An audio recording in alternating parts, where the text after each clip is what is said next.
Hallo, ich bin Jonas. Willkommen beim Nine Nah Tree Podcast. Heute werde ich das Buch zusammenfassen und besprechen. Akademlich ist eine scharfsinnige und zugleich konstruktive Bestandsaufnahme des deutschen Bildungs- und Wissenschaftsbetriebs. Zümrüt Gülbay Peischardt richtet den Blick auf jene, die sich selbst als Bildungselite begreifen und fragt, warum ausgerechnet diese Gruppe dazu beiträgt, dass Chancen vertan, Talente fehlgelenkt und Zukunftsoptionen verspielt werden. Das Buch führt lesbar und mit pointiertem Urteil durch die Kernprobleme von Schule, Hochschule und Politikberatung. Übersteigerte Akademisierung, institutionelle Trägheit, ideologische Verengung und ein eklatantes Missverhältnis zwischen Anspruch und Wirkung. Statt die nächste Generation zu befähigen, komplexe Realitäten zu gestalten, werden Titel und Zertifikate zum Selbstzweck, während Praxisnähe, Handwerk, Unternehmergeist und Widerspruchskultur an den Rand gedrängt werden. Die Autorin verknüpft gesellschaftliche Diagnose mit konkreten Erfahrungen aus dem akademischen und beruflichen Alltag. Sie zeigt, wie gut gemeinte Reformen zu Fehlanreizen führten, wie Indikatoren und Rankings Substanz verdrängen und wie Diskursräume sich verengen, wenn moralische Schlagworte die methodische Sorgfalt ersetzen. Besonders überzeugend arbeitet sie heraus, dass unser Wohlstand von Menschen lebt, die Verantwortung übernehmen, Scheitern ertragen, aus Daten lernen und Vielfalt der Perspektiven zulassen. Das gilt in Laboren ebenso wie in Werkhallen, in Ministerien wie in Start-ups. Akademlich ist kein kulturpessimistischer Abgesang. Es ist ein Weckruf, der zeigt, wie wir Qualität, Freiheit und Verantwortung in Bildung und Wissenschaft zurückgewinnen können.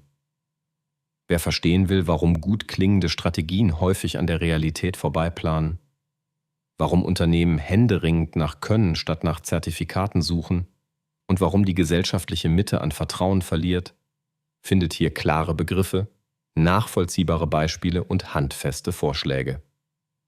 Dieses Buch ist eine Einladung, die Idee von Elite neu zu denken. Nicht als Titelkette, sondern als Haltung, die Leistung mit Demut und Urteilskraft verbindet. Ich werde Ihnen die wichtigsten Erkenntnisse aus diesem Buch mitteilen. Erstens: Akademische Inflation und die Entwertung von Abschlüssen. Die massive Expansion des Hochschulzugangs der letzten Jahrzehnte hat unbestreitbare Chancen eröffnet, aber auch Nebenfolgen produziert, die akademisch präzise benennt. Wenn ein Abschluss zur Norm wird, verliert er seine Signalfunktion. Arbeitgeber können aus Zertifikaten immer weniger auf tatsächliche Kompetenz schließen, weil Noten steigen, Prüfungen modular verknappt sind und curricularer Tiefgang dem Druck der Massenabfertigung weicht. Was ursprünglich Beteiligungsgerechtigkeit fördern sollte, kippt in eine symbolische Aufrüstung. Für Tätigkeiten, die früher mit solider Ausbildung und Berufserfahrung exzellent ausgefüllt wurden, wird heute ein Master verlangt.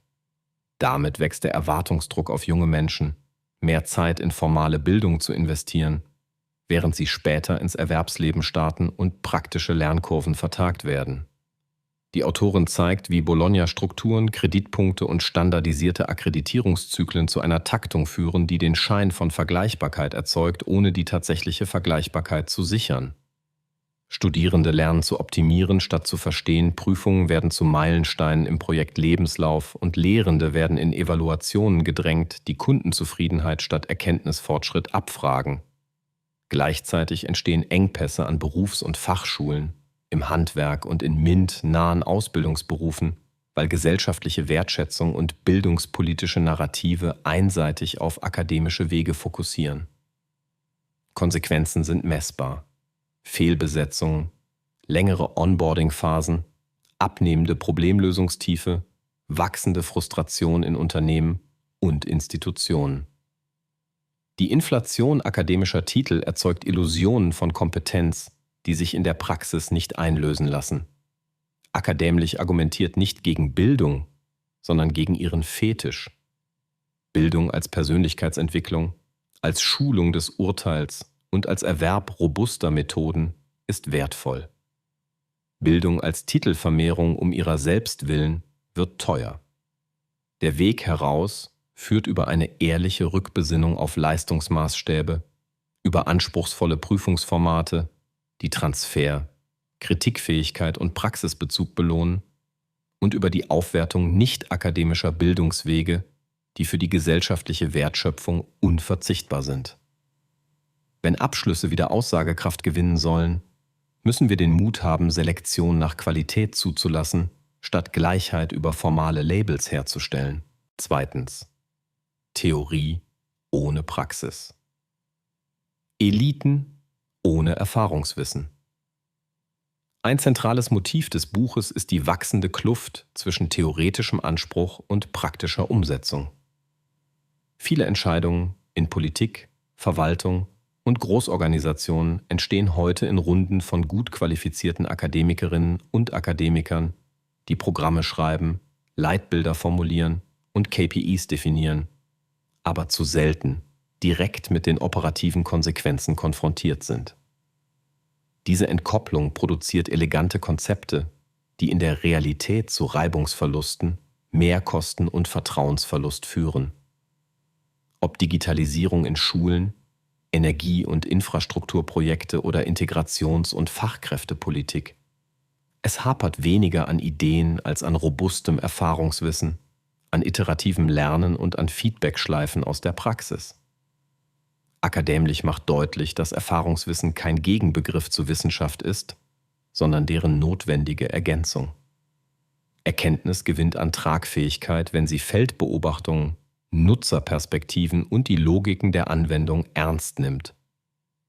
In vielen akademisch geprägten Milieus jedoch gilt Praxisnähe als zweitrangig.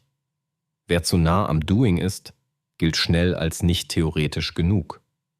Das rächt sich, weil komplexe Systeme unvorhersehbar reagieren. Pläne scheitern weniger an fehlender Intelligenz als an fehlender Rückbindung an Wirklichkeit.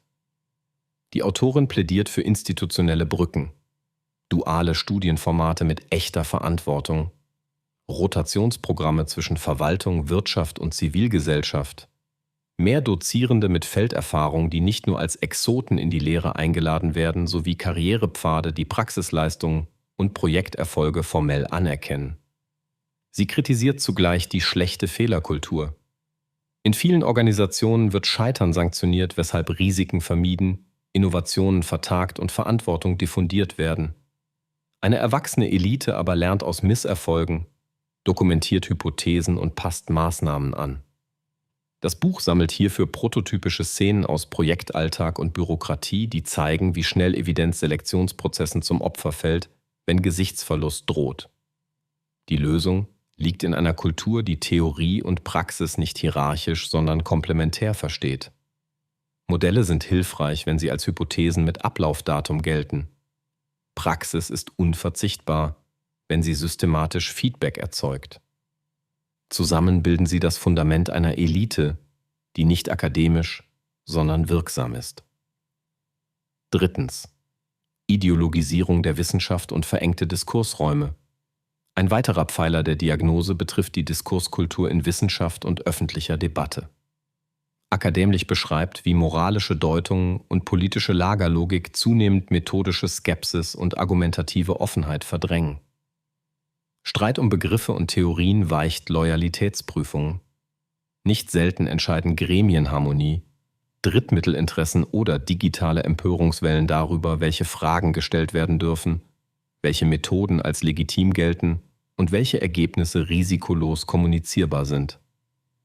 Eine solche Atmosphäre begünstigt Selbstzensur, reproduziert Mehrheitsmeinungen und verschiebt die Funktion von Universitäten. Statt Wahrheits- und Erkenntnissuche rückt die Herstellung sozialer Konformität in den Mittelpunkt. Die Autorin unterscheidet klar zwischen Haltung und Aktivismus. Wissenschaft hat gesellschaftliche Verantwortung, aber ihre besondere Stärke liegt in methodischer Strenge, Nachvollziehbarkeit und Bereitschaft zur Falsifikation. Wenn Label wichtiger werden als Logik, wenn Schlagworte Recherche ersetzen und wenn abweichende Daten reflexhaft pathologisiert werden, dann erodiert Vertrauen. Replikationskrisen, selektive Publikation und die Tendenz, statistische Signifikanz mit Relevanz zu verwechseln, sind Symptome eines Systems, das Aufmerksamkeit und Karriereanreize über Erkenntnis priorisiert. Akadämlich fordert eine Architektur des offenen Widerspruchs. Dazu gehören transparente Daten und Code, Präregistrierung in passenden Feldern, Debattenformate mit kontrastierenden Positionen sowie Förderkriterien, die die Qualität der Frage höher gewichten als die Gefälligkeit des Ergebnisses. Ebenso wichtig ist intellektuelle Demut. Viele gesellschaftliche Probleme sind mehrdeutig und konfligierend. Wer das anerkennt, verzichtet auf moralische Abkürzungen und gewinnt die Freiheit, robust zu zweifeln. Die Autorin macht deutlich, dass Streitkultur und Pluralität kein Luxus sind, sondern die Betriebssysteme einer lebendigen Wissenschaft und einer lernfähigen Gesellschaft. Am Ende geht es nicht um die Abwertung engagierter Forschung, sondern um die Bewahrung eines Raums, in dem Argumente zählen und nicht Gruppenzugehörigkeiten. Nur so kann Wissenschaft die Rolle erfüllen, die ihr eine demokratische Öffentlichkeit zuweist: unbequeme Fragen stellen, Komplexität sichtbar machen und tragfähige Optionen identifizieren, auch wenn sie zeitweise gegen den Strom schwimmen. 4. Bürokratisierung, Managerialisierung und die falschen Anreize. Das Buch seziert mit spürbarer Kenntnis die Mechanik eines Hochschul- und Forschungsbetriebs, der sich immer stärker an Kennzahlen, Formaten und Verfahren orientiert. Anträge, Berichte, Akkreditierungen, Evaluationen und Audits binden enorme Zeitbudgets in Fachbereichen und Verwaltungen. Was als Qualitätssicherung begann, gerät vielerorts zur Qualitätssimulation. Prozesse werden demonstriert, Wirkung bleibt ungemessen. Lehrende und Forschende verbringen Stunden mit Formatierungen, Compliance und Formularlogik, während Betreuungszeit und Tiefenarbeit zu knappen Gütern werden. Die Managerialisierung, also die Übernahme betriebswirtschaftlicher Steuerungsmoden, erzeugt Anreize, die nicht mit der Logik von Erkenntnis kompatibel sind. Impact wird in kurzen Zyklen erwartet, Innovation in Projektlogiken gepresst, die kaum Raum für ergebnisoffene Exploration lassen. Studierende werden zu Kunden erklärt, Lehre zu Service, Zufriedenheit zum Leitindikator. Gleichzeitig wächst die Prekarität des wissenschaftlichen Mittelbaus. Kettenverträge, Drittmittelabhängigkeit und unklare Perspektiven verengen den Mut, originelle Risiken zu gehen oder langfristige Themen aufzubauen. Akadämlich zeigt Auswege, die nicht in Romantisierung enden. Es braucht weniger, aber klarere Regeln, die Unabhängigkeit stärken, statt Kontrolle zu vermehren. Basisausstattung mit echter Planungssicherheit ermöglicht riskantere Forschung und stabile Lehre. Evaluationen sollten sich am Kernauftrag orientieren. Was wurde verstanden? Was wurde widerlegt? Was bleibt offen? In der Lehre zählen nicht die Klickzahlen von Lernplattformen, sondern nachweisliche Kompetenzzuwächse, die sich in Transferaufgaben und realitätsnahen Projekten zeigen. In der Forschung sollte die Anerkennung für negative Ergebnisse, Replikationsstudien und methodische Beiträge steigen, auch wenn sie weniger glamourös erscheinen. Schließlich plädiert die Autorin für organisatorische Entschlackung. Weniger Gremien, klarere Verantwortung, flache Eskalationswege. Der Mut, Opportunitätskosten zu benennen. Jeder neue Bericht kostet Stunden, die nicht gelehrt oder geforscht werden.